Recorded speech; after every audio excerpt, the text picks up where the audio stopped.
तुम्हारी याद आती है। माँ तब तुम्हारी याद आती है जब, माँ तुम्हारी याद आती है, वो गरम गरम रोटी सब्जी खिलाना, वो गरम गरम सब्जी रोटी खिलाना। आज मैं सबको खिलाकर जब ठंडी रोटी खाती हूँ तब मुझे तेरी याद आती है। माँ मुझे तुम बहुत याद आती हो। आज मैं सीख गई हूँ स्वादिष्ट खाना बनाना। माँ आज मैं सीख गई हूँ स्वादिष्ट खाना बनाना। और जब सब खाकर बोलते हैं कि बहुत ही स्वादिष्ट बना है, तब माँ मुझे तुम्हारी याद आती है। वो तेरा समझाना, अच्छे से बताना, माँ सब मुझे याद आती है।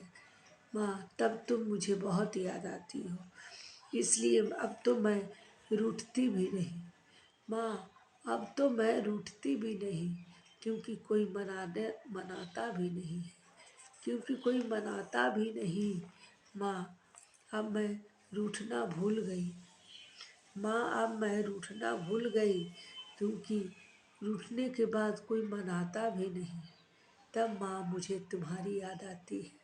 माँ तब तुम्हारी याद आती है, इसलिए मैं सह जाती हूँ और सहकर सब रह जाती हूँ और सोचती हूँ कि माँ तुम कितना सहती थी। तब माँ तुम्हारी याद आती है, तब माँ तुम्हारी याद आती है। हेलो गाइस, एक बेटी अपने माँ को खत लिखती है कि माँ तुम्हारी याद आती है। इस पे आप लोग कमेंट ज़रूर करें, लाइक करें, सब्सक्राइब करें। Thank you.